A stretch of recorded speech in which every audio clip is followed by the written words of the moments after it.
नमस्कार, आदाब। Crime petrol Dastak में आप सभी का स्वागत है। आज हम आपको दिखा रहे हैं पुणे में हुए एक रीसेंट केस का दूसरा और आखिरी भाग। एक retired police officer Surendra Prajapati की बेटी दिव्या की मौत रहस्य में घिरी थी।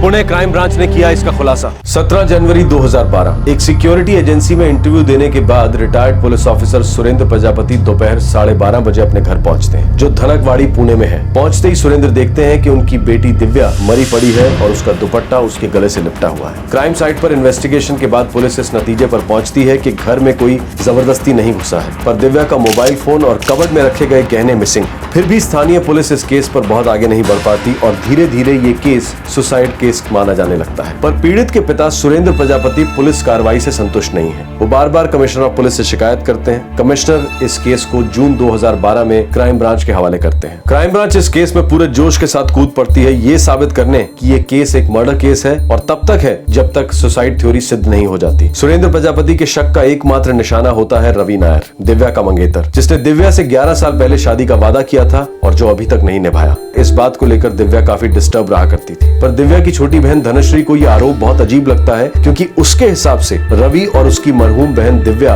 एक दूसरे से सच्चा और गहरा प्रेम करते थे। पर धनश्री का पति वसंत दामले, जो फिल्म इंडस्ट्री में लाइट सप्लाई करता है, वो क्राइम ब्रांच से कहता है कि उसके ससुर सुरेंद्र प्रजापति ने बातों बातों में दिव्या की परेशानी 2-4 बार उसके साथ शेयर की थी। रवि नायर LAP केरला को बिलोंग करता है और दुबई में नौकरी करता है। इससे पहले कि क्राइम ब्रांच रवि तक पहुंचे, वो सुरेंद्र प्रजापति की पत्नी और दिव्या की मां मीनाक्षी से मिलते हैं। हैरत की बात यह होती है कि मीनाक्षी ने 2 साल पहले 2010 में सुरेंद्र के साथ अपनी शादी को खारिज किया था और अपनी मां के साथ अलग रह रही थी। उसने अलग होने का फैसला शादीशुदा जिंदगी के 44 सालों बाद किया था। कड़वाहट से भरी मीनाक्षी क्राइम ब्रांच को बताती है कि सुरेंद्र प्रजापति एक क्रूर और निर्दयी इंसान है, जिसने उसे हद से ज्यादा टॉर्चर किया था। मीनाक्षी ने प्रण लिया होता है कि वो सुरेंद्र का चेहरा कभी नहीं देखेगी, इसीलिए वो अपनी बड़ी बेटी दिव्या के अंतिम संस्कार में नहीं आती। पुलिस उससे सख्त पूछताछ करती है और जानना चाहती है कि क्या मीनाक्षी का दिव्या की मौत में कोई हाथ है। मीनाक्षी आरोप सुनकर टूट जाती है, कहती है कि उसने अपने पति के जाने बिना पुणे और मुंबई में 2 प्रॉपर्टीज खरीदी थी। जब वो सुरेंद्र को छोड़कर निकल आई थी तो उसने वो दोनों प्रॉपर्टीज अपनी बेटियों के नाम कर दी। वो दिव्या की याद में रोती है और पुलिस के आरोपों का खंडन करती है। पर सुरेंद्र प्रजापति का सर्विस रिकॉर्ड बिल्कुल क्लीन होता है, जो ये साबित करता है कि वो एक अच्छा पुलिस ऑफिसर था। अब क्राइम ब्रांच LAP पहुंचती है रवि से मिलने, जो दुबई से छुट्टी लेकर घर आया हुआ है। रवि खुलासा करता है कि उसने छुट्टी शादी करने के लिए ली थी। वो और दिव्या जून 2012 में शादी करने वाला, तो दिव्या के पिता प्रजापति ने उसका डटकर विरोध किया था। पर आखिरकार समय के साथ प्रजापति नरम पड़ गए और उन्होंने अपनी मंजूरी दे दी। लेकिन तब तक काफी समय निकल चुका था और इसी दौरान रवि को दुबई में नौकरी मिल गई। 11 साल के बाद अब जून 2012 में रवि और दिव्या की शादी होनी थी, पर जनवरी में ही दिव्या की मौत हो गई। पुलिस अब अचरज में पड़ जाती है। क्या प्रजापति के बारे में कही गई सभी बातें सच हैं? क्या ऐसा है कि सुरेंद्र प्रजापति पुलिस ऑफिसर होने के कारण हमेशा कोई एंगल ढूंढते रहते हैं और वो एक सुसाइड केस को मर्डर केस साबित करने पर तुले हुए हैं? क्या ये मर्डर एंगल बिल्कुल ही काल्पनिक है? पर एक बहुत बड़ी सच्चाई ये थी कि दिव्या का मोबाइल फोन 6 महीने से ट्रैक नहीं हुआ था और ना ही उसके लॉकर से गायब हुई ज्वेलरी। दिव्या की मौत के पूरे 7 महीनों बाद एक दिन अचानक दिव्या का सेलफोन एक्टिवेट होता है। पुलिस मोबाइल के IMEI नंबर को ट्रेस कर पाती है कि फोन कोल्हापुर में इस्तेमाल किया जा रहा है। अब आगे सर, दिव्या का मिसिंग सेलफोन कोल्हापुर में स्विच ऑन हो गया। कोल्हापुर पुणे से लगभग 218 किलोमीटर दूर। राघव, ये केस जो कुछ भी है सुसाइड का नहीं है। मंसूर खान, 12 बनवारी चाल, कोल्हापुर। दिव्या का मिसिंग सेलफोन इसी आदमी के पास है। नया नंबर 444-787-679।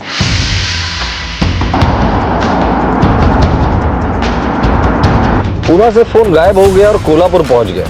राघव, पता करो इस प्रजापति फैमिली का कोल्हापुर से क्या कनेक्शन है। Yes sir.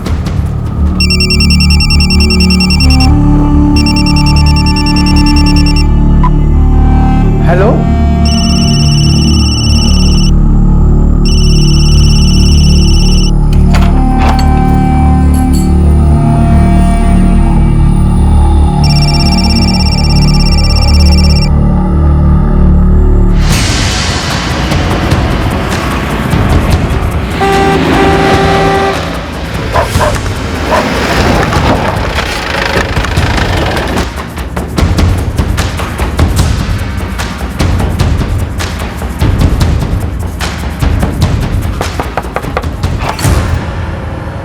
जी मंसूर को बुलाओ।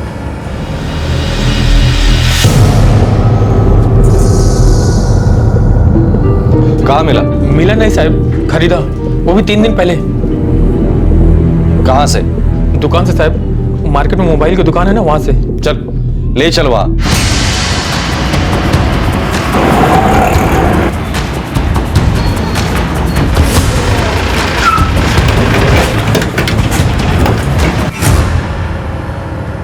हो साहब, मैंने ये पीस मंसूर भाई को बेचा था। ये पीस तुम्हारे पास कहां से आया गौतम?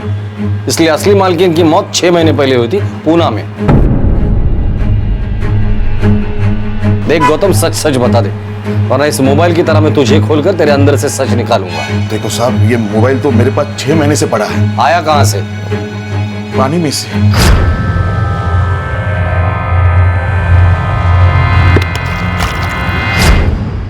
पूरा डिब्बा हो गया था साहब, पूरा सर्किट बदलना पड़ा।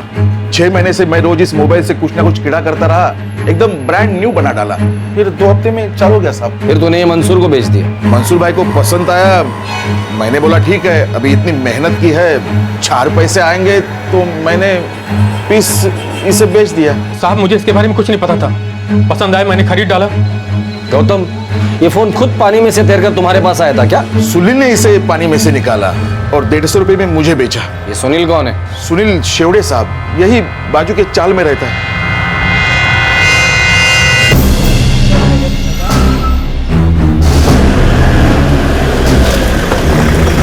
साहब वो रहा सुनील।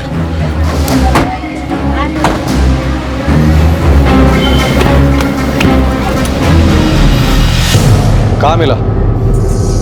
अरे खरं काय ते सांग बाबा, सच बोल। अरे पुणे में किसी मरी हुई औरत का फोन है। ये मुझे पंचगंगा में मिला साहब। पंचगंगा नदी? हो साहब। सच बता दे, वरना उसी नदी में डुबा दूंगा तुझे। आई शपथ साहब, मैं और चाली के लड़के नदी पे हर दिन जाते। उधर पास ही में एक फेमस मंदिर है, उधर ऊपर ब्रिज पे से भक्त लोग नीचे नदी में चढ़ावा फूल बिल सब फेंकते।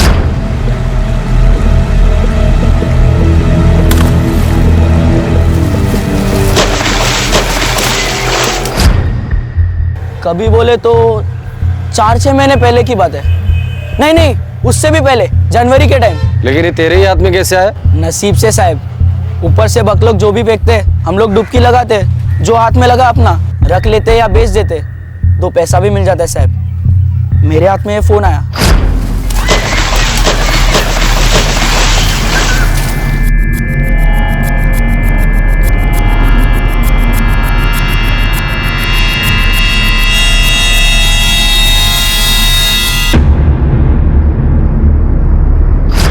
मैंने इसी को प्रसाद समझ लिया और रख लिया साहब। पुणे की दिव्या का मोबाइल इंस्ट्रूमेंट कोल्हापुर की पंचगंगा नदी में फेंका गया, ऊपर के ब्रिज से।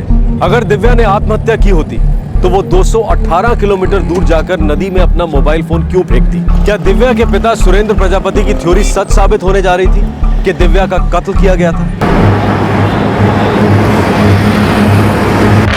सर, प्रजापति परिवार का कोई कोल्हापुर कनेक्शन नहीं है। वो लोग तो ये कह रहे हैं कि वो लोग कभी कोल्हापुर गए ही नहीं। और सर, 17 को दिव्या मरी, उस दिन सुबह फोन स्विच ऑन था और लोकेशन थी धनकवाड़ी पुणे की। दोपहर मौत के बाद फोन स्विच ऑफ हो गया। राघव, ये सिर्फ एक मर्डर नहीं है, एक वेल प्लान षड्यंत्र है, और इस षड्यंत्र का मुख्य निशाना हम लोग हैं। ये सारी प्लानिंग हमें गुमराह करने के लिए की गई है। सर, वैसे भी सुरेंद्र प्रजापति शुरू से ही कह रहे हैं कि ये एक सुसाइड नहीं मर्डर है।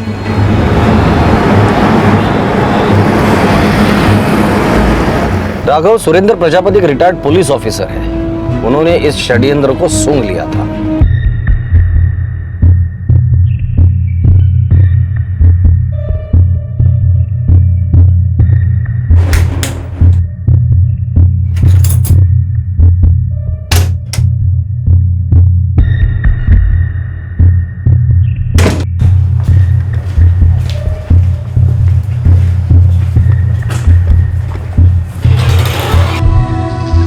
प्रजापति साहब, दिव्या के केस में कुछ सुराग हमारे हाथ में लगे हैं। क्या सुराग, मुझे बताओ। सॉरी, अब तो जानते हैं कि हम सुराग ऐसे किसी को डिस्क्लोज नहीं कर सकते। हाँ हाँ जानता हूँ, पर आप अब तो मान रहे हो ना कि मेरी बेटी का मर्डर हुआ है। देखिए, सही वक्त पर सारी चीजें आपके सामने रख दी जाएगी।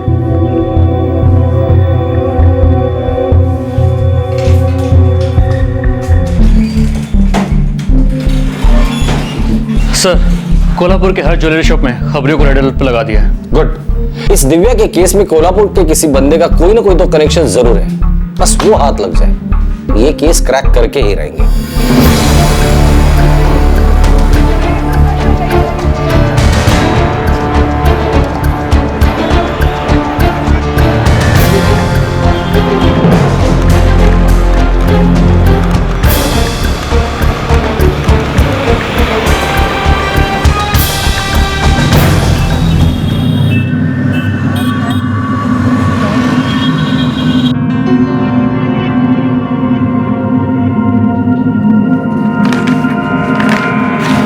मीनाक्षी जी, ये आपकी प्रॉपर्टी के कागजात हैं, इस पे यहाँ पे साइन कर दीजिए।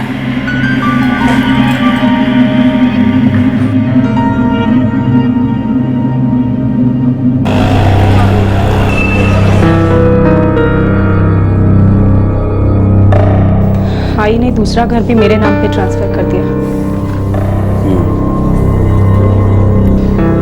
धनश्री, सोच रहा हूँ अगर मीरा रोड का घर और पुणे का घर बेचकर हम लोग यहाँ कल्याण में नया घर खरीद लेंगे तो बाबा कहाँ रहेंगे? कहाँ रहेंगे मतलब? हमारे साथ। और कहाँ?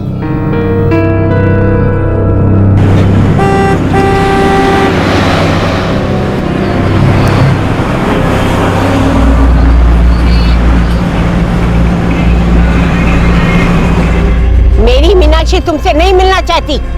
मुझे भी कोई शौक नहीं आई साहब।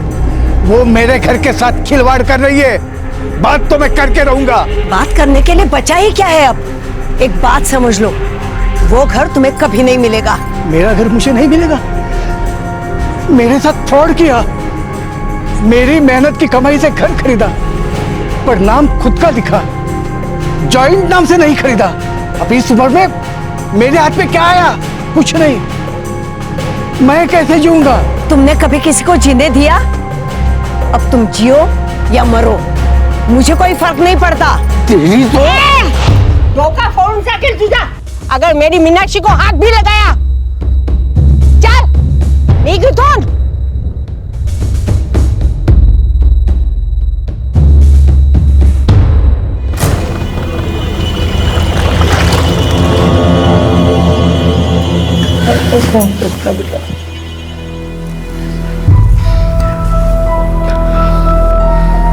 संभल के रवि, संभल के।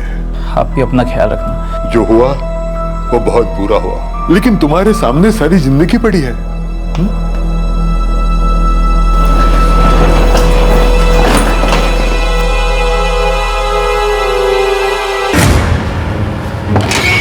सर, कोल्हापुर से कोई लीड नहीं मिल रही। पुणे से चोरी हुए गहने भी वहां बिकने नहीं गए, और ना ही किसी पेशेवर हत्यारे की कोई इन्वॉल्वमेंट है। राघव, मर्डर की थियरी तो मानकर चल रहे, पर फ्रैंकली स्पीकिंग जितने भी सुराग मिले वो हमें गोल गोल चक्कर में सिर्फ भगा रहे हैं। सिन्नर, केरला, कोल्हापुर।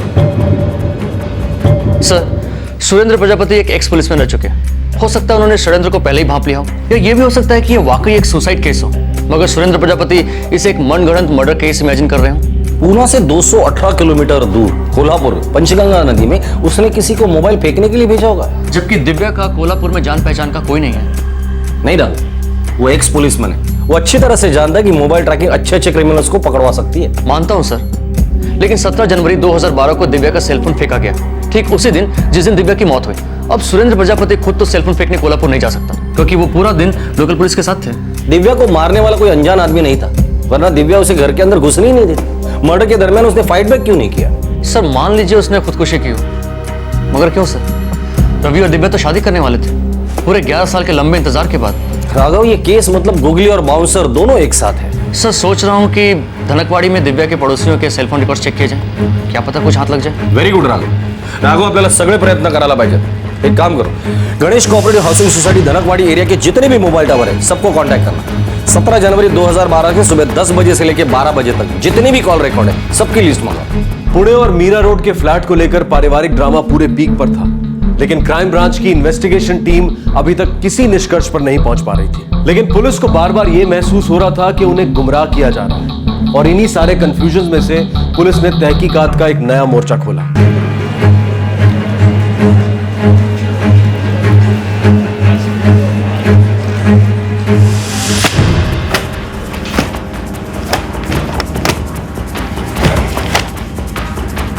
सर, 17 जनवरी 2012 को सुबह 10 से 12 बजे के बीच गणेश सोसाइटी धनकवाड़ी से 1,74,000 कॉल्स किए गए। कोई बात नहीं, चलो घास के बोरी में से सुई ढूंढते हैं।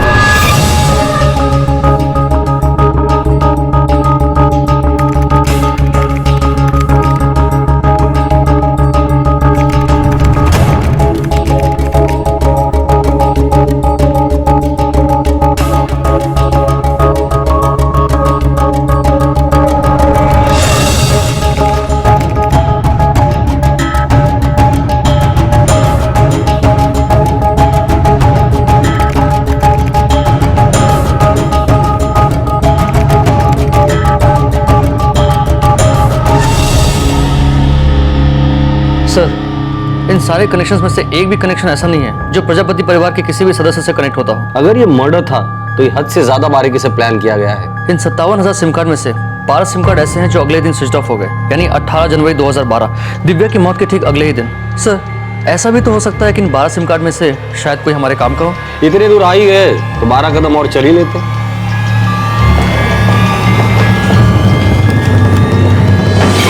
उन 12 सिम कार्ड में से 11 लोगों की सेलफोन कंपनी से हमारी बात हुई है। या तो फोन डैमेज है या सिम, लेकिन एक सिम अजीब है। क्यों? ये सिम 17 जनवरी 2012 को ही स्विच ऑन हुआ और 17 तारीख को ही स्विच ऑफ हुआ। किसी से कोई बात नहीं हुई, ना कोई इनकमिंग कॉल ना कोई आउटगोइंग कॉल, बस 6 एसएमएस हुए हैं 17 जनवरी को ही सुबह 6 से 9:30 बजे के बीच। सिर्फ मैसेजेस? यस सर, सिर्फ एसएमएस। किसने भेजे थे? दिव्या प्रजापति ने। सिर्फ SMS messages? Yes sir, Divya Prajapati ने भेजे। किस नंबर पर भेजे हैं और किसे भेजे हैं ये तो पता चल सकता है, लेकिन मैसेज में क्या था इसका रिकॉर्ड सेलफोन कंपनीज नहीं रखती, प्राइवेसी रूल के खिलाफ है। दिव्या प्रजापति के सेल से इस सिम पर 6 मैसेजेस भेजे गए थे और उसी दिन दिव्या की मौत हो गई थी। किसके नाम पर है ये सिम कार्ड? दिनेश दामले, कल्याण से खरीदा गया सर। ये दिनेश कोई अजनबी नहीं है, दिव्या की बहन धनश्री के पति वसंत दामले का भाई है। दादा, कुछ हुआ क्या? जब होगा बोलूंगा तुझे, बार बार वही बात पूछना नहीं। बोला ना तेरे को? ये सिम कार्ड 17 जनवरी को सुबह 11:30 बजे स्विच ऑफ हो गया, लेकिन दिनेश दामले का मोबाइल नंबर 45677688 17 जनवरी को ना तो धनकवाड़ी में मौजूद था और ना ही कोल्हापुर में, जहां दिव्या का सेलफोन नदी में फेंका गया था। और सर, जहां दिव्या का सेलफोन नदी में फेंका गया वहीं दिनेश के मोबाइल की सेलफोन लोकेशन कल्याण दिखा रही है। मर्डर के लिए हद से ज्यादा परफेक्ट प्लानिंग की है, पर है तो मर्डर ही। राघव, ये कंफर्म मर्डर ही है। अरे साहब, काहीतरी सांगा ना, क्या हुआ साहब? कुछ तो बोलो साहब, क्या हुआ? जो भी बोलना है वो तू बोलेगा दिनेश दामले। गाड़ी बढ़ा लो इसे। अरे साहब, मेरी बात तो सुनिए।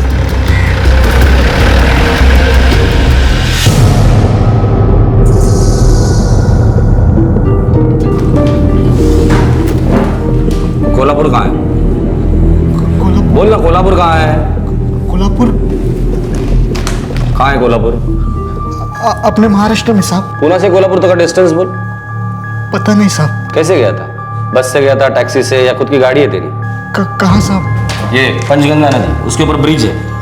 बस से कहाँ उतरा था या बस से ही फेंक दिया था? ये नदी में फेंका था ना? हाँ?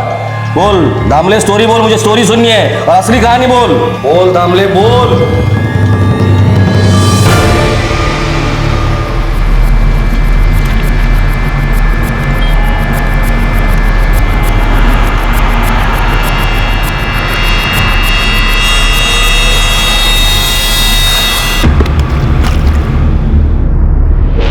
बस से उतरा था साहब और नदी में फेंक दिया। नदी में क्यों? और वो भी कोल्हापुर की पंचगंगा नदी क्यों चुनी? कोल्हापुर क्यों? क्यों कोल्हापुर ही क्यों चुना? कौन है कोल्हापुर में? गहने कहाँ है? बता दामले, गहने कहाँ है? मेरे मामा के घर। मामा कहाँ है तेरा? कोल्हापुर। दिव्या को क्यों मारा? बता दामले, दिव्या को क्यों मारा? साहब, मैंने वही किया जैसा मुझे कहा गया था। किसने कहा था? बता, किसने कहा था? मेरे बड़े भाई वसंत दादा ने।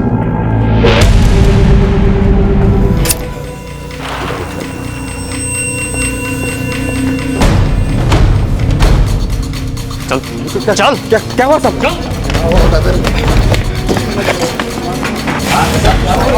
अरे चल, कुछ तो बता साहब, क्या हुआ? बताता हूँ। साहब। अरे क्या हो रहा है, कोई मुझे बताएगा? चलो जेल जाके पता चलेगा। अरे छोड़ो, चलिए। मैंने किया क्या है? अरे कोई मुझे बताएगा?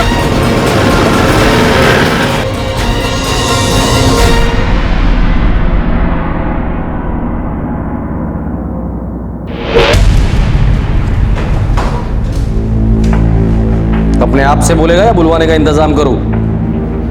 दिव्या को क्यों मारा? फटाफट बोल, दिव्या को क्यों मारा?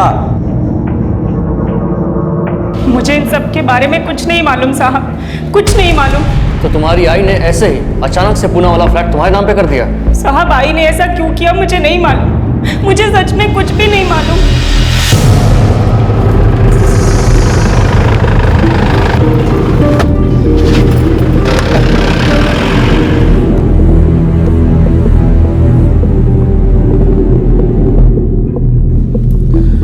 तूने दिव्या को इसलिए मारा था कि उसका फ्लैट पूरा का पूरा तेरे बीवी के नाम हो जाए, मतलब तेरे नाम हो जाए, राइट?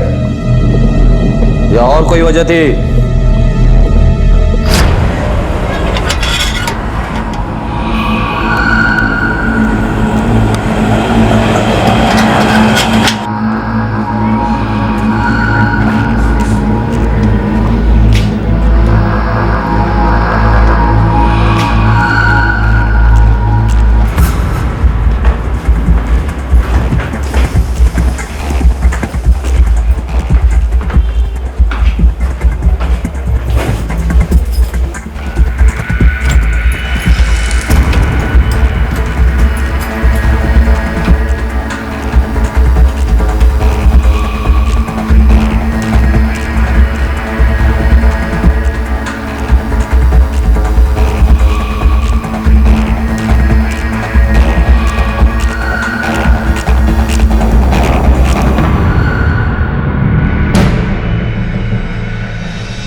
संजीत और दिनेश भाई आप अंदर कैसे आए? दिव्या तो कुछ बात करनी थी आपसे। हाँ पर आप अंदर कैसे आए? और तुम्हारे प्लान के मुताबिक मीनाक्षी जी ने फ्लैट तुम्हारी बीवी धनश्री के नाम पे कर दिया, राइट? मीनाक्षी जी, ये आपकी प्रॉपर्टी के कागजात हैं, इस पे यहाँ पे साइन कर दीजिए।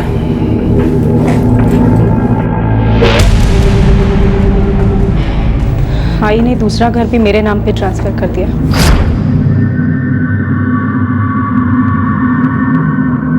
पूरी प्लानिंग की गई है। पहले दिव्या को मार डालो, फिर उसकी सारी प्रॉपर्टी धनश्री के नाम ट्रांसफर करवा दो। आई तुझे शपथ, मुझे नहीं पता था कि वसंत इन सबके पीछे है। मैंने तुझे घर दे दिया था ना, क्यों धनश्री? आई देवा शपथ, मैं सपने में भी नहीं सोच सकती थी कि वसंत दिव्या ताई को मार डालेगा। आई मेरा विश्वास कर, मुझे कुछ नहीं पता था। धनुष को इसके बारे में कुछ आइडिया नहीं है कि हम लोगों ने क्या किया ऐसा। सच में उसे कुछ नहीं मालूम। ये सारा कांड तुम दो भाइयों ने मिलके किया? प्लानिंग सारी मेरी थी साहब, सिर्फ मेरी। नहीं नहीं नहीं, ऐसा हो ही नहीं सकता। इतनी अकल तो तेरे में है ही नहीं। सच बता, और कौन शामिल था इसमें? मीनाक्षी प्रजापति, रवि नायर या और कोई था? जल्दी बोलो।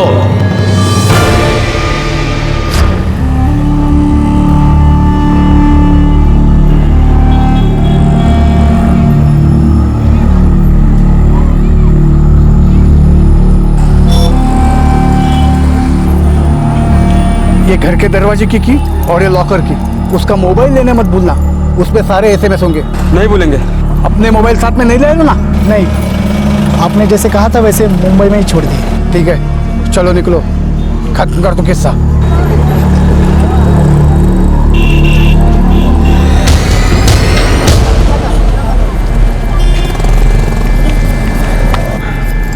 हो गया? हो गया। उसका मोबाइल ले लिया ना? हाँ ले लिया। चलो निकलो।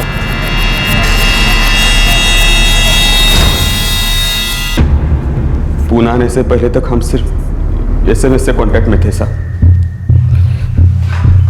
नया सिम लिया था साहब इस काम के लिए। मेरे ससुर प्रजापति साहब दिव्या के मोबाइल से रिप्लाई करते थे। उन्होंने बोल कर रखा था कि फोन कॉल बिल्कुल मत करना।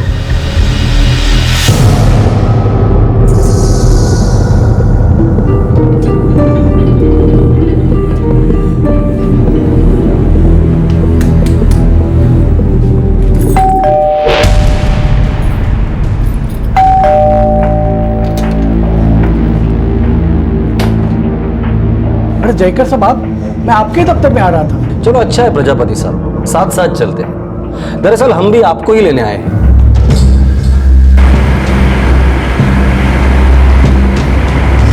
कुछ पता चला?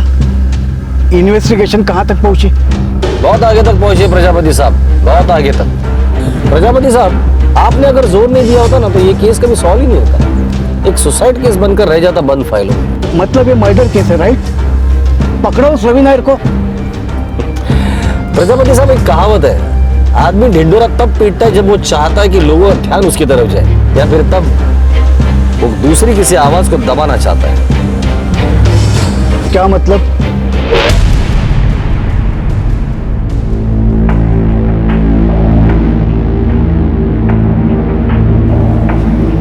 आपने अपनी ड्यूटी के दरमियान बहुत से लोगों से क्वेश्चनिंग की होगी, पर आज हॉट सीट पर आप खुद बैठेंगे आप मुझसे क्या सवाल करेंगे?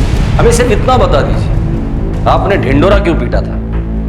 हमें पता है दिव्या का खून आपने ही किया था। हमारा सवाल सिर्फ एक ही है, क्यों?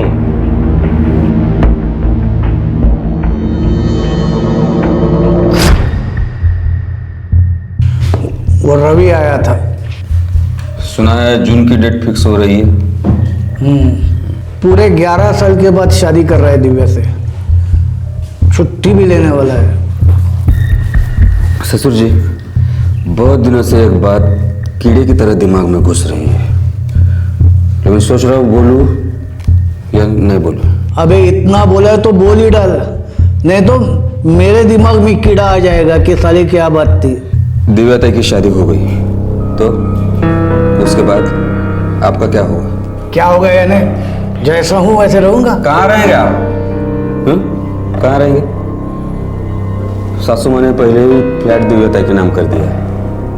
वो रवि जैसे ही एंट्री लेगा आपको किक मारेगा, किक, और आप सीधे सड़क पे आके गिरोगे। आपका पैकअप। वैसे भी दिव्या ताई सासू माँ की हालत के लिए आपको फुलटू जिम्मेदार समझती है। साली कैसी फैमिली मिली है मुझे। मेरी पत्नी मीनाक्षी ने मेरे पीठ में छुरा खोपा, 2 प्रॉपर्टीज कर दी सिर्फ अपने नाम पर। और अब वो दिव्या आपको बेघर करने पे उतावली हो रही है। मतलब ये आपके आपस का मामला है, हाँ? लेकिन आप बराबर से सोच लीजिए ससुर जी, अब इस उम्र में आपके खुद के घर में हक से रहने के बजाय कहाँ आप ठोकरे खाते फिर हो ससुर जी? 40 साल के पुलिस सर्विस के बाद मेरे हाथ में क्या था? बीबी मुझे छोड़कर चली गई, बेटियां मुझसे नफरत करती थी, और मेरे नाम पर तो कुछ भी नहीं था। सर छुपाने के लिए छप्पड़ नहीं था, और सब लोग मुझसे ऐसे पेश आते थे जैसे मुझ पर एहसान कर रहे हैं। आप यहाँ रहते आए हैं, आप आगे भी यहीं रहेंगे बाबा? ये घर मेरी कमाई से खरीदा गया है, इस पर मेरा नाम होना चाहिए। अगर ऐसा ही है बाबा, तो फिर आप मुझे एक बात बताइए, आई ने आपके नाम पे ये घर क्यों नहीं किया? क्यों मेरे नाम पे ट्रांसफर किए?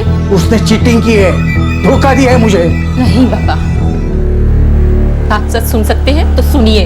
आप शराबी हैं, लोगों को जानवरों की तरह मारते हैं। अगर आई आपके नाम ये घर कर देती ना, तो आप उसको और हम दोनों को घर के बाहर निकाल सकते थे। मैं इतना बड़ा राक्षस हूँ तो क्यों रहती है मेरे साथ? क्यों नहीं चली गई अपने आई के साथ? चली जाती, लेकिन उसने साथ चलने के लिए नहीं कहा, क्योंकि आपने उसको इतना टॉर्चर किया कि उसके अंदर की ममता मर गई। जिंदा लाश बना के रख दिया था आपने। वो कभी महसूस ही नहीं कर पाई कि जो तकलीफ वो बर्दाश्त कर रही थी, वही तकलीफ हम भी झेल रहे थे। और इस सबकी जिम्मेदार आप हैं बाबा, आप। चुप कर, नहीं तो एक लगाऊंगा कान के नीचे। हाथ उठाने के अलावा आप कर ही क्या सकते हैं बाबा? देखा जाए तो मुझे और धनुश्री को भी आप ही की तरह होना चाहिए, बदतमीज और बेशरम। लेकिन मैंने मेरे खून की गंध को बाहर निकाल दिया है, जो मुझे आपके हिस्से से मिली थी। मैंने हमेशा आपको पिता का मान दिया है, देती हूँ और देती रहूंगी। आपको घबराने की जरूरत नहीं है। आप इस घर में आराम से रह सकते हैं, कोई नहीं निकालेगा आपको। लेकिन ये घर मैं आपके नाम नहीं करूंगी। कचरा कर दिया मेरा, इज्जत का फलूदा बना दिया मेरे। 40 साल की पुलिस ड्यूटी में लोग मेरे सामने थर थर कांपते थे। मेरा नाम सुनते ही गुनाहगार अपने गुनाह कबूल करते थे। और यहाँ देखो, एक मामूली मुजरिम की तरह मैं खड़ा था अपने ही बेटी के सामने, और उसकी हिम्मत देखो, मेरी गलतियां निकालती थी और मुझे कहती थी मेरे घर पर मेरा कोई हक नहीं है।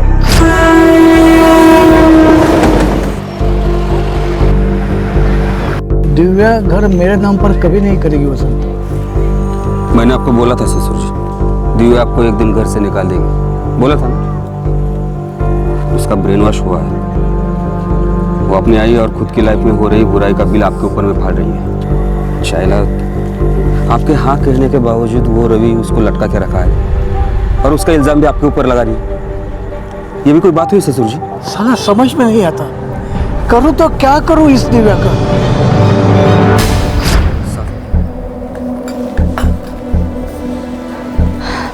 आहो, वैसे तो हम लोग यहाँ पर मजे में हैं, पर जब कभी ऐसा लगा कि यहाँ जम नहीं रहा तो हम लोग मीरा रोड वाले घर में जाकर रहेंगे। अपना ही तो है, मस्त है ना? काहे का मस्त है? हाँ? तेरी आई ने दिव्या को 2 BHK दिया और तुझे सिर्फ 1 BHK। हंसा काय बोलता है?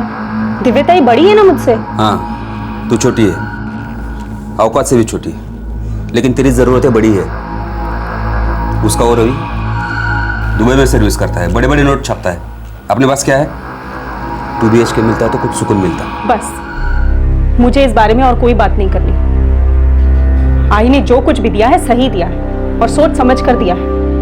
अब दुनिया इधर की उधर हो जाए, मैं ना आई से झगड़ा करूंगी ना ताई से। तेरे इसी अंधे प्यार का फायदा उठाया उन्होंने, तेरी आई और ताई ने। कुछ भी मत बोलते जाइए।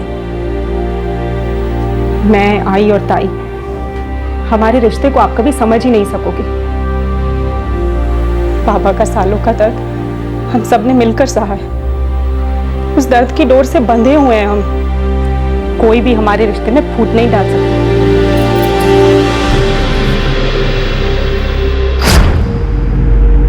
ससुर जी, घर हाथ में आने का एक ही तरीका है।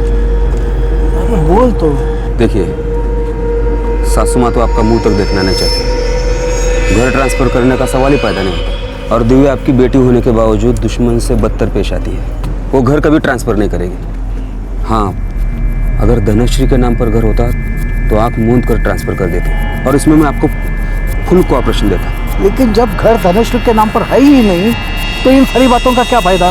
घर धनश्री के नाम हो गया तो वो कैसे हो सकता है? अगर दिव्या नहीं रहेगी तो सासू माँ धनश्री के नाम पर घर ट्रांसफर कर देगी और धनश्री से डायरेक्ट आपकी झोली में। दिव्या नहीं रहेगी? दिव्या नहीं रहेगी का क्या मतलब? कहाँ जाएगी वो? ससुर जी, आप इतने साल पुलिस में रहे हैं, कुछ तो सोचिए, कुछ तो तोड़ निकालिए। मैं हूं ना आपके साथ।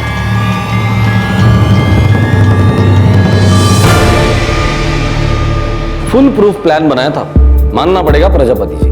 और वो जोर जोर से चिल्लाना कि ये सुसाइड नहीं मर्डर है, वो तो मास्टर स्ट्रोक था आपका। इससे तो जिंदगी भर आपका कोई शक ही नहीं कर पाता।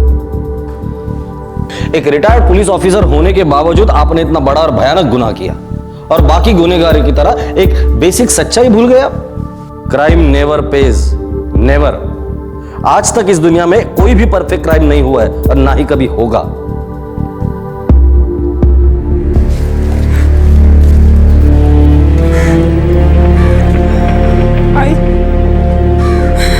आई तुझे दिव्या ताई को अपने साथ ले जाना चाहिए था। क्यों नहीं ले गई उसे अपने साथ? क्यों आई? बहुत बड़ी भूल हो गई मुझसे। खूब मोटी चूक झालेगा।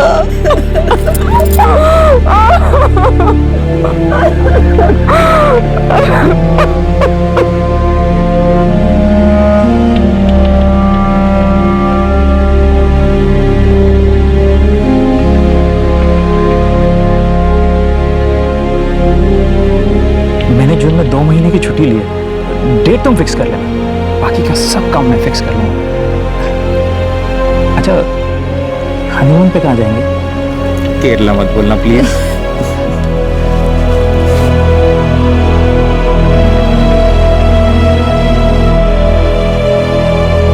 एक बाप इतना इनसिक्योर हो गया था कि उसने अपनी ही बेटी को मरवा दिया। उस बेटी को जो जल्द ही अपने प्रेमी के साथ शादी करके अपने नए जीवन की शुरुआत करने वाली थी। एक बाप जो कभी अपनी पत्नी और अपनी बेटियों के साथ किसी भी तरह के स्नेह और इज्जत का रिश्ता नहीं जोड़ पाया और अपने जीवन के संध्या काल में अपने सर से छत छिन जाने के डर से एक बहुत बड़ा जुर्म कर बैठा। अपनी सालों की प्रोफेशनल ट्रेनिंग के सहारे एक परफेक्ट क्राइम करने निकल पड़ा। परफेक्ट क्राइम एक मिथ्या है। मुजरिम चाहे जो भी कर ले, लेकिन चोरी पकड़ी ही जाती है। फिर प्लान चाहे जो भी बनाए, चाहे वो कानून का रखवाला हो या बागी हो, जुर्म से कभी किसी को लाभ नहीं होता। Retired police officer Surendra Prajapati, उसका दामाद वसंत दामले और वसंत का भाई दिनेश दामले फिलहाल पुलिस कस्टडी में है। सुरेंद्र प्रजापति ने बार बार इन्वेस्टिगेशन के लिए जोर दिया ताकि पुलिस गुमराह हो जाए, ये केस कभी हल न हो पाए और अनसॉल्व केसेस की फाइल में हमेशा के लिए गुम हो जाए। लेकिन ऐसा नहीं हुआ। जनवरी 2012 में जुर्म हुआ और नवंबर 2012 में मुजरिमों को बेनकाब किया गया। पूरे 10 महीने लगे इस केस में, लेकिन ये केस अनसॉल्व नहीं रहा। कुछ लोगों को यह भी लग सकता है कि अगर प्रजापति चुप रहता तो शायद कभी सच सामने ही नहीं आता और ये एक सुसाइड केस माना जाता और फाइल क्लोज हो जाती, लेकिन ऐसा नहीं होता। इस केस का डूबा हुआ सुराग दिव्या का मोबाइल फोन कभी ना कभी एक्टिवेट होता और ये सारा का सारा षड्यंत्र अपने आप सामने आ जाता। जी नहीं, हम नियति के चमत्कारों की बात नहीं कर रहे हैं, हम दिव्य शक्तियों द्वारा न्याय करने की बात भी नहीं कर रहे हैं। हम बात कर रहे हैं जीवन के एक मूलभूत नियम की। मुजरिम अपने जुर्म को लाख छुपाने की कोशिश करे, मिटाने की कोशिश करे, लेकिन जुर्म की निशानियां, उसके धब्बे मिटाए नहीं मिटते। वो मुजरिम के दरवाजे पर दस्तक देने पहुंच ही जाते हैं। आपसे फिर मुलाकात होगी क्राइम पेट्रोल दस्तक में एक और नए केस के साथ। अंग्रेजी में कहावत है, dust thou art, to dust returnest, अर्थात हम मिट्टी के बने हैं और मिट्टी में ही समा जाएंगे। और इसी काल अवधि में जीवित रहता है इंसान का सारा प्यार और सारी नफरत। भावनाओं के ये खेत उसी जमीन पर लहराते हैं जो प्रकृति मां मनुष्य को भेंट स्वरूप देती है।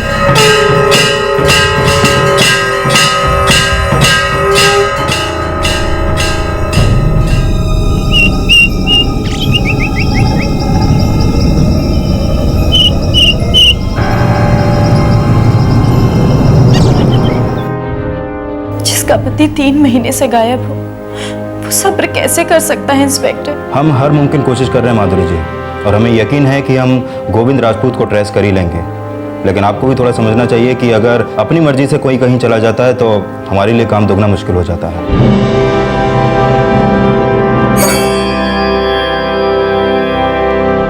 उत्तर मुंबई के बोरीवली इलाके का निवासी आकाश वर्मा साल 2008 से गायब था। उसी इलाके का एक और निवासी गोविंद राजपूत भी सन 2010 से गायब था। दोनों मिसिंग फाइलें 2012 तक ज्यों की त्यों पड़ी रही। दोनों मिसिंग व्यक्तियों की कोई खबर नहीं थी। दोनों के लापता होने की दस्तक अभी गूंजनी बाकी थी।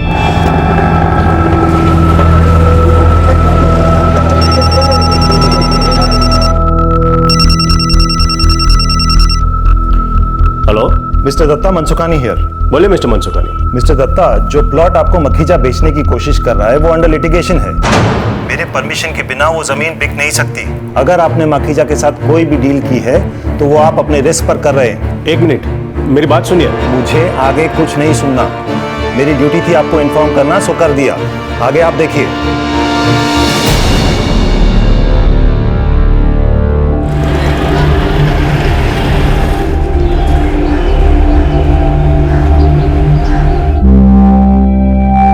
संभल के जाना और बड़ौदा पहुंचते ही फोन करना। सबसे पहले फोन, समझ गए? हाँ हाँ, मैं सबसे पहले फोन करूंगी और मम्मी जी की चिंता बिल्कुल मत कीजिएगा। और मम्मी, आप शादी अटेंड करके तुरंत वापस आना, एक्सटेंड मत करना। हाँ चारू, देखो, एक तो ये नया घर है, मैं और सुनील 2-4 दिन बाहर खाकर एडजस्ट कर लेंगे, उससे ज्यादा नहीं होगा भाई। क्यों? अच्छा बाबा, एक्सटेंड नहीं करूंगी। और सुनिए, फ्लैट के रेनोवेशन का पूरा ध्यान रखिएगा। ओके। ठीक है? और मैंने शैलेश भाई को ग्रेनाइट के कुछ सैंपल्स दिए हुए हैं, ध्यान दीजिएगा कहीं पे पलटा हुआ ग्रेनाइट ना लगा दे। जी मैडम। पक्का ना? पूरा ध्यान दीजिएगा फ्लैट पे। ओके मैडम, और कुछ नहीं, बस चले। माफ। चलो, अपना ध्यान रखना। हाँ, bye. Bye, C you.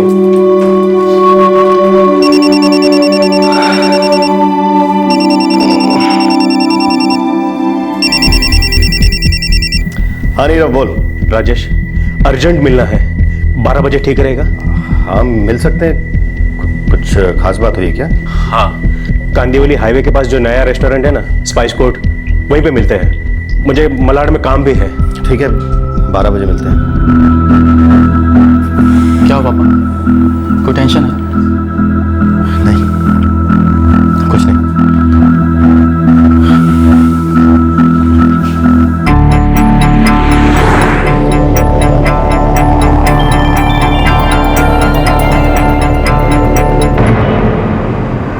Makhija वाली डील कैंसिल ही समझ। लगा मुझे। जमीन कोर्ट के लफड़े में है ना? हाँ, तो अब मैं गिरीश से बात करता हूँ, वो कोई ना कोई तोड़ जरूर निकालेगा।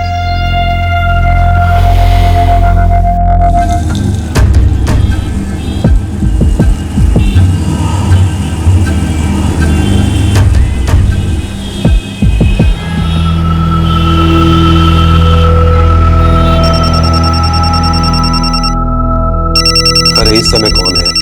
मैं देखती हूँ। निर्मला, कोई ब्रोकर हो ना तो कहना जगदीश भाई खाना खा के सो गए।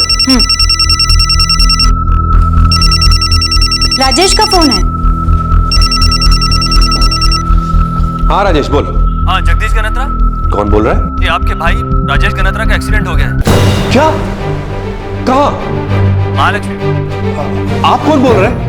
मैं सड़क से गुजर रहा था जब आपके भाई का एक्सीडेंट हुआ। उन्होंने मुझे फोन दिया और कहा कि मेरे भाई जगदीश गनत्रा को इन्फॉर्म कर दो। राजेश कहाँ है? कैसा है वो? बैटरी बहुत लो है। हेलो हेलो राजेश, मुझे चोट तो नहीं आई ना? Hello hello. अरे क्या हुआ? राजेश का एक्सीडेंट हो गया है। हे भगवान। महालक्ष्मी में, और जिसने फोन किया उससे ज्यादा बात नहीं हो पाई, कह रहा बैटरी डाउन हो रही है। राजेश भाई कहाँ हैं, कैसे हैं? आप जाके देखिए ना। मैं तुरंत निकलता हूँ, तुम कमलेश को फोन करके बताओ। हाँ मैं करती हूँ। हेलो।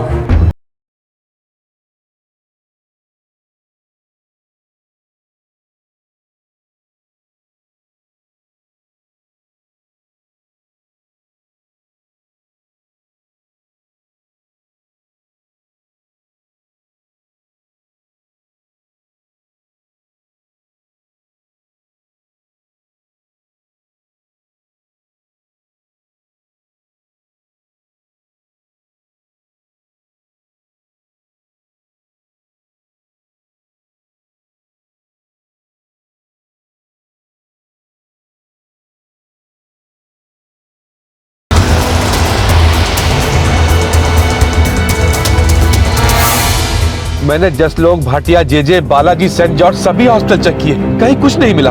जगदीश भाई, मैंने ब्रीच कैंडी, सैफी और बॉम्बे हॉस्पिटल छान मार लिया। महालक्ष्मी का कोई भी एक्सीडेंट केस वहां नहीं आया है। मैं ट्रैफिक पुलिस को कांटेक्ट करता हूँ। हाँ, मैं सुनील को फोन करता हूँ। हाँ तुरंत करो।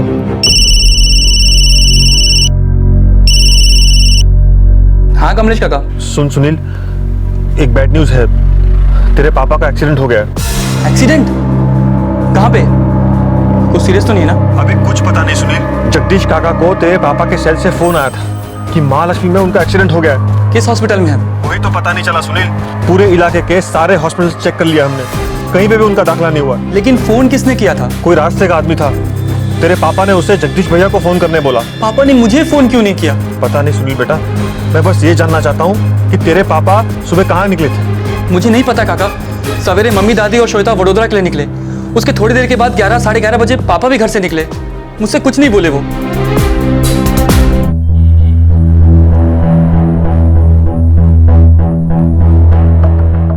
नहीं साहब, महालक्ष्मी जोन से कोई भी इनोवा के एक्सीडेंट केस रिपोर्ट नहीं हुई है। ठीक है, तो आप बता रहे थे कि आपका भाई राजेश गनात्रा बोरीवली में रहता है। हाँ साहब, रात 8:30 बजे उस आदमी ने राजेश के फोन से मुझे फोन किया था और उसके बाद से उसका फोन स्विच ऑफ आ रहा है। अभी तो 11 बजे हैं। अगर मैं आपकी जगह होता तो बोरीवली पुलिस स्टेशन में उसकी मिसिंग रिपोर्ट दर्ज कराता।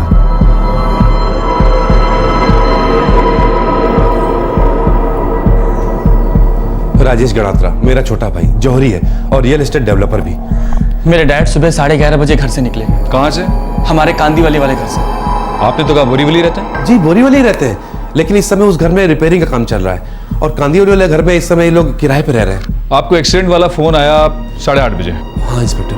आप कहाँ रहते हैं मिस्टर जगदीश? परेल में। कॉल करने वाले ने कहा कि एक्सीडेंट महालक्ष्मी में हुआ है।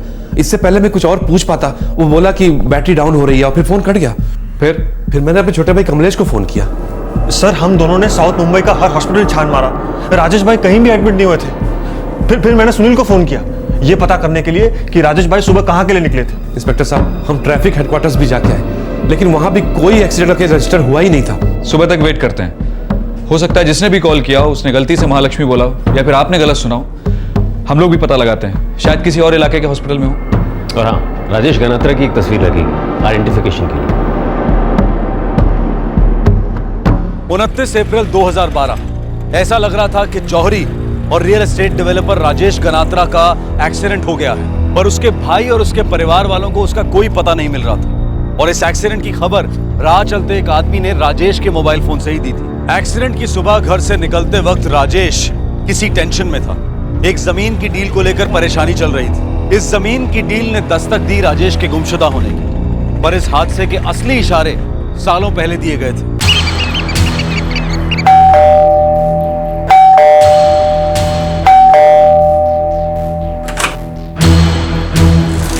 क्या हुआ? राजेश कहाँ है? मम्मी आप लोग यहीं रुको, मैं पुलिस स्टेशन जा रहा हूँ। जगदीश काका और कमलेश काका वहीं आ रहे हैं। लेकिन घर से निकलते वक्त तेरे पापा ने कुछ तो बोला होगा ना? नहीं मम्मी कुछ नहीं बोले, बस थोड़े टेंशन में लग रहे थे। क्या हुआ पापा, कोई टेंशन है?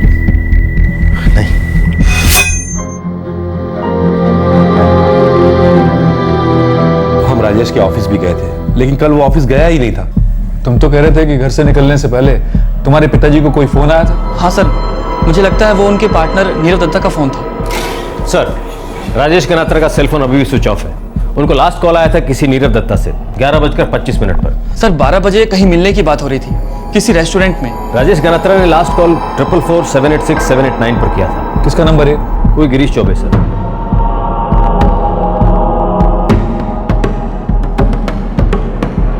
नीरव दत्ता को लाओ। सर।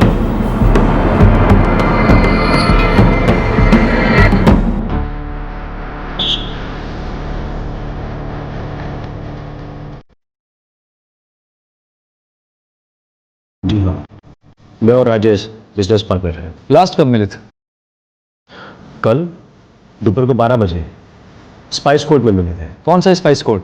वो कांदीवली हाईवे वाला? जी हाँ इंस्पेक्टर। लेकिन बात क्या है, राजेश ठीक तो है ना? हमें पता नहीं मिस्टर दत्ता। कल राजेश के भाई जगदीश को किसी ने फोन किया राजेश के मोबाइल से कि उसका एक्सीडेंट हो गया, लेकिन राजेश किसी भी हॉस्पिटल में एडमिट नहीं है। ट्रैफिक पुलिस में कोई एक्सीडेंट का केस नहीं आया। राजेश का फोन तब से स्विच ऑफ। इन शॉर्ट, आपका बिजनेस पार्टनर राजेश गनात्रा इस वक्त में से है। और ये जो एक्सीडेंट वाला एंगल है बहुत मुझे झूठा लगा। मिस्टर दत्ता, राजेश जब घर से निकला तो थोड़ा टेंशन में, आप बता सकते हैं क्या बात हो सकती?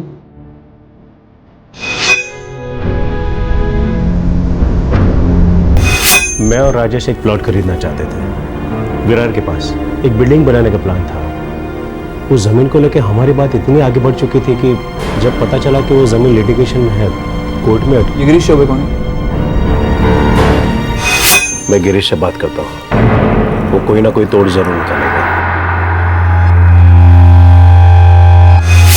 गिरीश मेरे और राजेश की तरफ से उस जमीन के लिए पार्टी से बात कर रहा था। रियल एस्टेट डीलर है।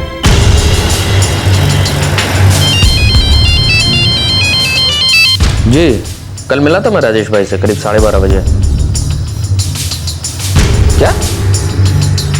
जी जी, मैं आता हूँ अभी तुरंत। सुशील, मैं पुलिस स्टेशन होके आ रहा हूँ, तू यहाँ संभाल।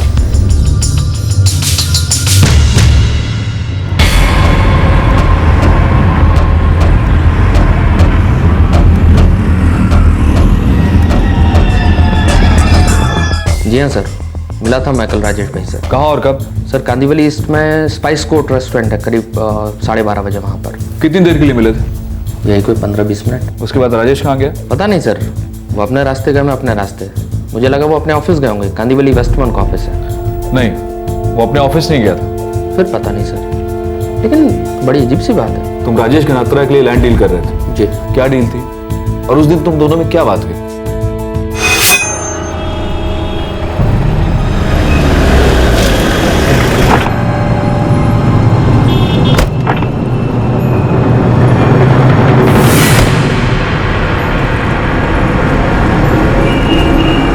राजेश भाई, वो जमीन सोना है, सोना हर डेवलपर की आंख में। लेकिन अब लिटिगेशन में है तो हम क्या कर सकते हैं? गिरीश यार, तुझे नहीं पता था इसके बारे में? कितना सारा टाइम लगा दिया इस प्रोजेक्ट पर, कितने सारे प्लान्स बनाए हमने। अगर पता होता तो वो जमीन दिखाता ही क्यों मैं आपको? मेरा भी तो टाइम खोटी हुआ ना। सर 50 एकड़ जमीन है विरार से 10 मिनट की दूरी पर।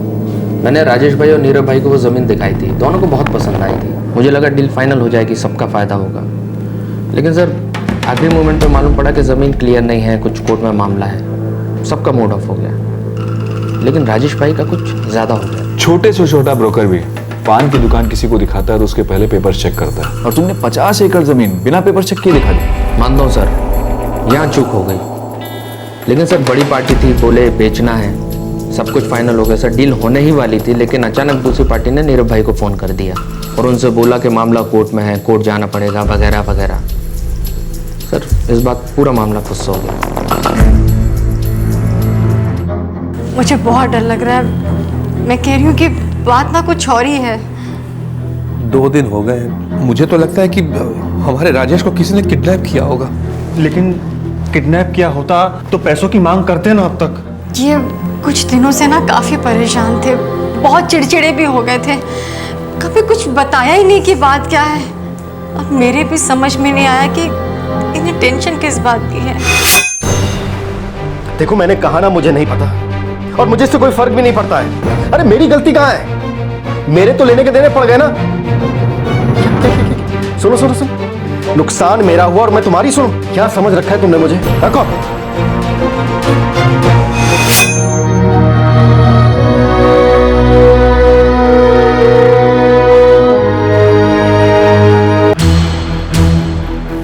इंस्पेक्टर, वो जमीन जितनी मखीजा की है उतनी मेरी भी।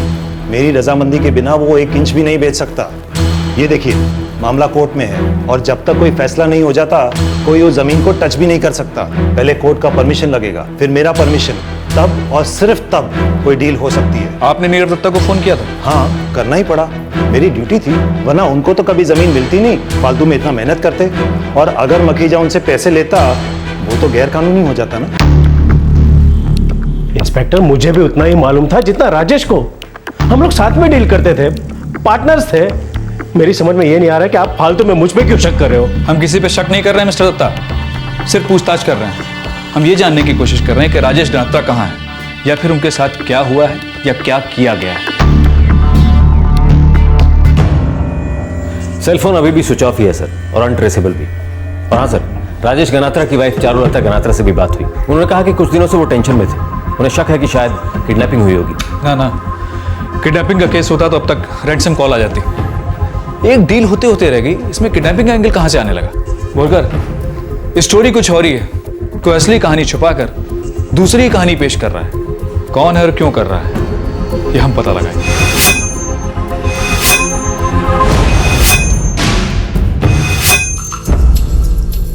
बोलकर राजेश गनात्रा की हर बैंक अकाउंट सभी डिटेल टेबल पे चाहिए।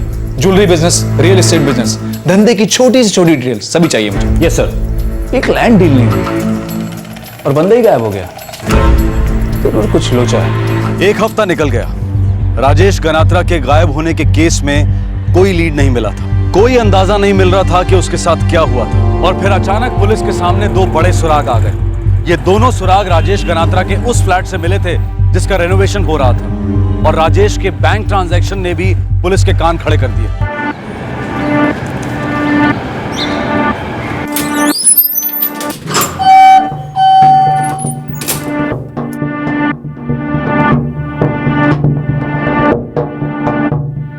सतबीर, मेरे को लकड़ी का काम शाम तक पूरा चाहिए, और तू उसको ठीक से मिला ना।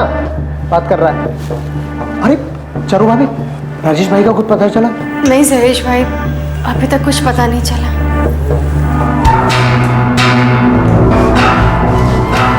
हाथ चलाना क्या कर रहा है?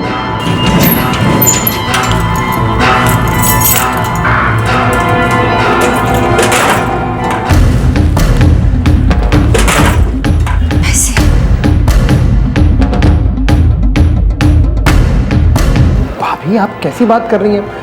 मेरा कोई कारीगर जाके अलमारी कैसे खोल सकता है? लेकिन आपके राजेश भाई ने 2 लाख रुपए कैश रखे थे अंदर, और वो गायब है अभी। भाभी, ये लोग मेरे साथ सालों से काम कर रहे हैं और मैं इनको अच्छी तरह से जानता हूँ।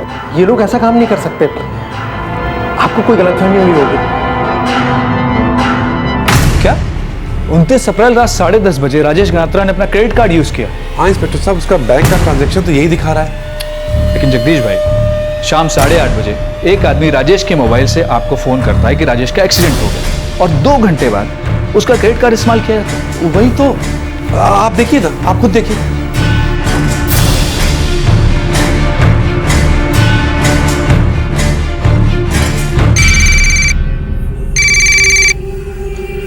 हाँ चारू, बोलो। क्या?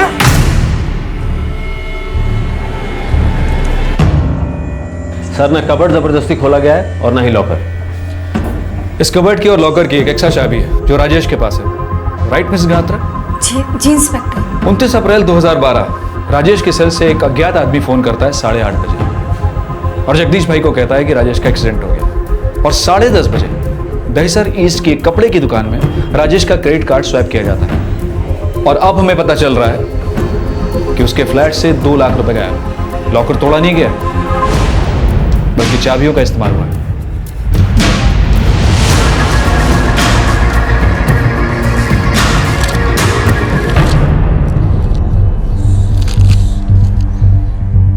ये तो राजेश गनात्रा का नाम लिखा है। साहब मैं ड्यूटी पे नहीं था, नाइट ड्यूटी वाला था। राधे श्याम। तो राधे श्याम को हाजिर करो फौरन। सर, कोई गेम खेल रहा है और राजेश की जान खतरे में हो सकती है। उसका सेल फोन इस्तेमाल होता है, उसका क्रेडिट कार्ड इस्तेमाल होता है, उसके लॉकर की चाबियां भी इस्तेमाल होती हैं। ऐसा गेम कौन खेल सकता है जगदीश भाई? इंस्पेक्टर साहब, अगर मेरे पति यहाँ पर आए होते तो वो रजिस्टर में अपना नाम क्यों लिखते, वो भी अपने ही फ्लैट में आने के लिए? और इस रजिस्टर में जो हैंड राइटिंग है वो मेरे हस्बैंड की नहीं है। चाबियां किसी और के पास भी हैं। साहब राधे श्याम 29 तारीख को ड्यूटी पर यही था साहब। राधे श्याम, राजेश गनात्रा अपने ही फ्लैट में जाने के लिए रजिस्टर में एंट्री क्यों करेगा? नहीं साहब, जब तक मैं ड्यूटी पर था राजेश साहब आए नहीं। तो फ्लैट में कौन गया था? वो बोले कि कॉन्ट्रैक्टर हैं। क्या क्या क्या बकवास कर रहा है? कॉन्ट्रैक्टर तो मैं हूँ साहब। उस दिन रात को मैं नहीं आया था। अब ये झूठ बोला, झूठ क्यों बोल रहा है? नहीं साहब, ये साहब नहीं थे, वो कोई और था। कौन था? वो साहब। ओ साहब, कहाँ जाना है? 301। 301 में तो काम चल रहा है और घर के लोग सब बाहर गए हैं। जानता हूँ बे, मेरे ही आदमी काम कर रहे हैं। मैं कॉन्ट्रैक्टर हूँ, देखने आया हूँ कितना काम हुआ और कितना बाकी है। ठीक है साहब, एंट्री कर दो। उसने जो नाम लिखा, नंबर लिखा, वो तुमने चेक नहीं किया? नहीं साहब, चेक नहीं किया, गलती हो गई साहब।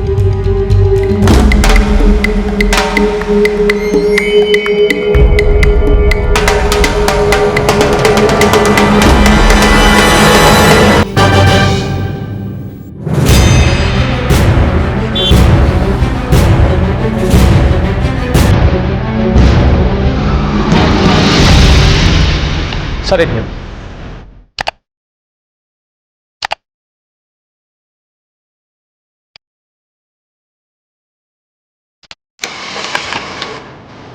सर ये रहा, 6 शर्ट लिए थे उसमें रात 10:35 पर और तारीख थी 29 अप्रैल 2012।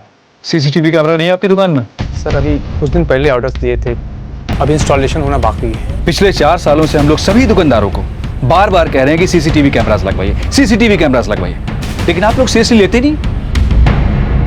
सेल्समैन था रविचंद्र जी, बुलाइए। 29 अप्रैल 2012 रात 10:30 बजे एक आदमी ने 6 शर्ट खरीदी थी, तब तुम काउंटर पे थे? हाँ सर, मुझे क्लियर याद है, उस आदमी ने 6 शर्ट लिए थे। वो आदमी याद है? हाँ साहब, मुझे क्लियर याद है। सर ये देखिए, एकदम फर्स्ट क्लास मटेरियल है, आप पे बहुत मस्त लगेगा। ये पैक कर दे। सर एक नया रेंज है, आप पे बहुत सूट करेगा। अबे ओ, तूने सुना मैंने क्या बोला? बस यही शर्ट पैक कर दे, और कुछ नहीं चाहिए मुझे। Okay sir. सर मुझे वो आदमी इसलिए याद है क्योंकि आज तक इतने जल्दी 6 शर्ट किसी ने नहीं खरीदे थे।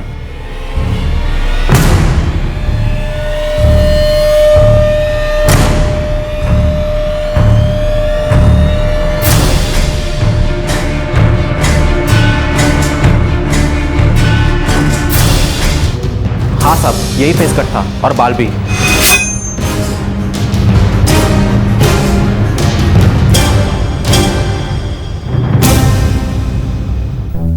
तू जा, जरूरत पड़ेगी दोबारा बुलाएंगे। ठीक है सर।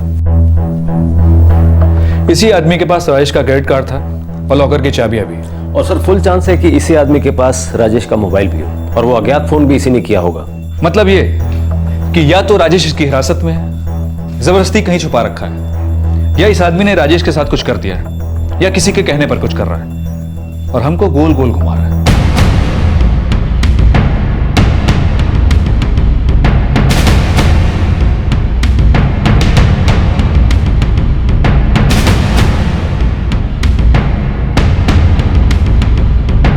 और राजेश खुद भी तो ऐसा करवा सकता है सर। हम लोगों ने जिन जिन लोगों को क्वेश्चन किया है, सबकी जन्म कुंडली निकलवाओ और इस स्केच को सारे पुलिस स्टेशन सर्कुलेट करवा दो। कोई कमीना हम पर बाउंसर पे बाउंसर डाल रहा है।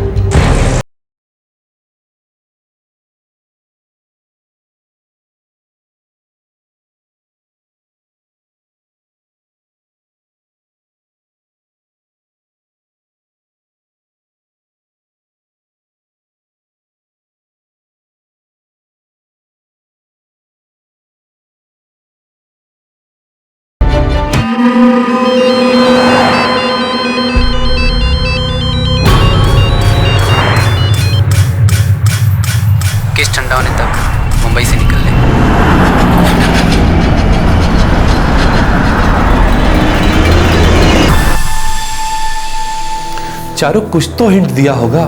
क्या टेंशन क्या थी? कुछ नहीं पता भैया, सच बता रही हूँ, कुछ भी नहीं पता। ये विरार वाली जमीन को लेकर टेंशन हुआ था ना? सुनो सुनो सुनो, नुकसान मेरा हुआ और मैं तुम्हारी सुनो। क्या समझ रखा है तुमने मुझे? रखो। हाँ काका, काका आप नीरव अंकल से बात कीजिए ना। हाँ काका, उस सुबह भी पापा नीरव अंकल से यही बात कर रहे थे और उनसे बात करने के बाद फोन से मिलने के लिए निकल पड़े। मुझे लगता नहीं कि किसी ने किडनैपिंग की है। अगर ऐसी कोई बात होती तो अब तक फोन आ जाता कि इतने लाख दो वगैरह। मैं नीरव से बात करता हूं। मुझे लग रहा है कि वो कुछ छुपा रहा है।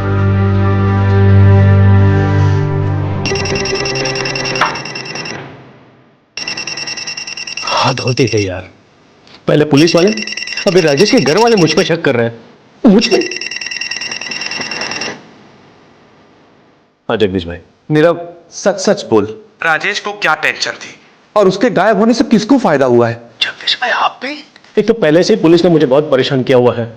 बार बार एक ही सवाल पूछे जा रहे हैं और मैं बार बार उन्हें एक ही जवाब दे रहा हूं, जो मैं आपको भी बताता हूं। देखिए राजेश, वो विरार वाली जमीन कैसे भी चाहता था।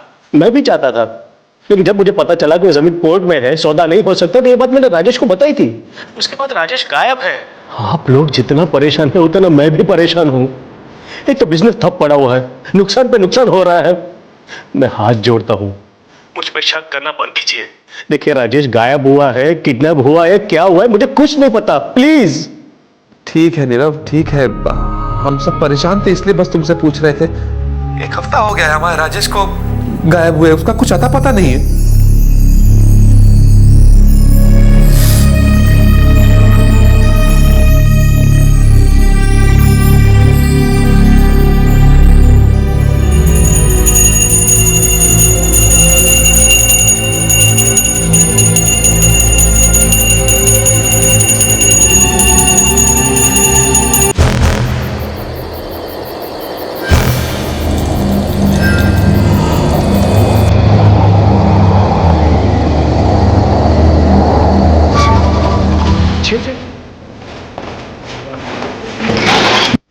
जगदीश गनात्रा, ये भी रियल एस्टेट बिजनेस में ही है।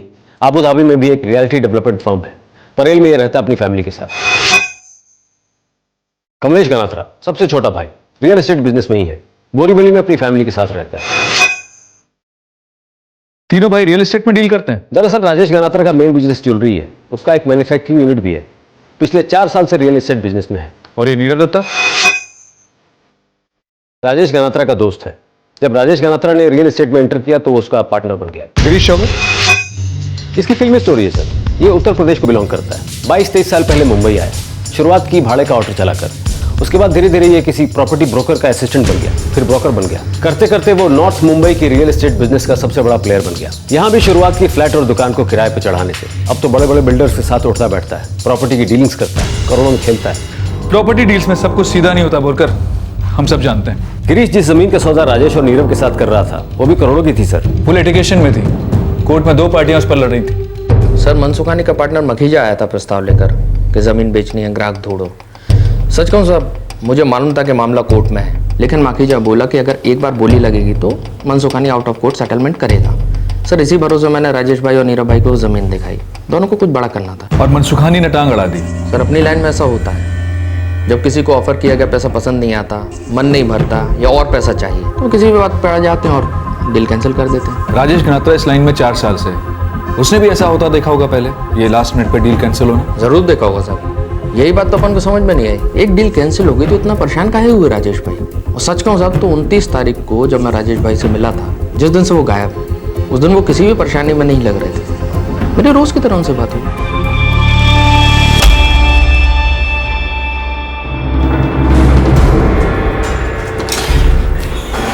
सर स्केच पे अभी तक कोई रिस्पॉन्स नहीं है। लगता है किसी ने उस आदमी को अलर्ट कर दिया। ऐसा कोई जिसका राजेश गनात्रा के गायब होने में हाथ है। सेल फोन अभी भी स्विच ऑफ है सर। 6 शर्ट्स खरीदता है जल्दी में, 2 लाख रुपए कैश चुराए, लॉकर चाबी से खोला और अभी तक हमारे पास कोई मौका आरोपी नहीं है, सस्पेक्ट तक नहीं है।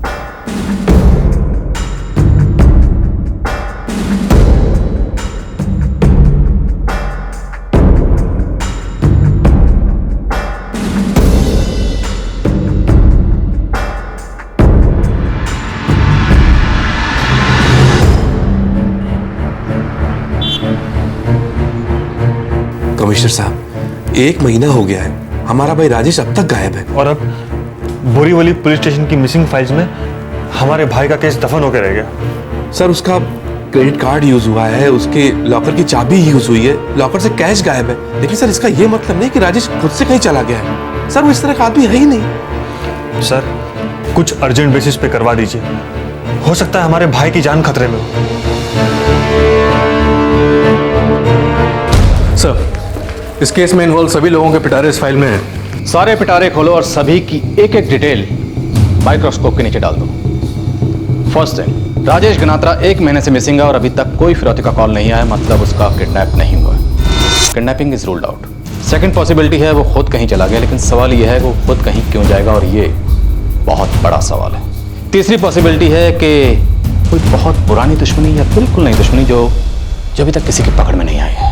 सर शायद कोई प्रेशर में था, कोई ब्लैकमेल, कुछ भी हो सकता है, लेकिन जो भी है उसका कोई एक तगड़ा सुराग इस फाइल में है। कोई एक शख्स है जो झूठ बोल रहा है, जो कुछ छुपा रहा है, कुछ दबा रहा है। एक बार पिटारे का सही ढक्कन खुलेगा तो सच्चाई स्प्रिंग की तरह उछल के बाहर आएगी।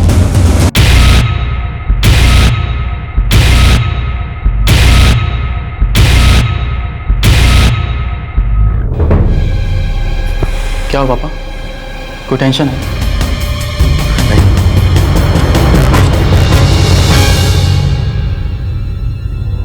राजेश गनात्रा कहां था?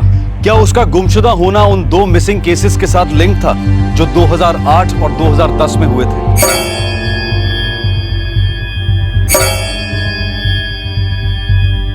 कहीं ऐसा तो नहीं था कि किसी को लोगों को गायब करने की लत लग गई थी, कोई विकृत सुकून मिलता था उसे? राजेश गनात्रा का cell phone, credit card, under renovation घर की चाबियां, उसके कबर्ड और लॉकर की चाबियां, ये सभी चीजें इस्तेमाल हुई थी। अब इस केस की चाबी वो अनजान शख्स था जिसने इन सभी चाबियों का इस्तेमाल किया था। कल रात क्राइम ब्रांच इस केस का खुलासा करेगी और कल रात 11 बजे राजेश गनात्रा के गायब होने के केस में कुछ गड़े मुर्दे उखड़ेंगे। इस तरह के और भी एपिसोड देखने के लिए हमारे चैनल को सब्सक्राइब करें और बेल आइकन दबाना ना भूलें।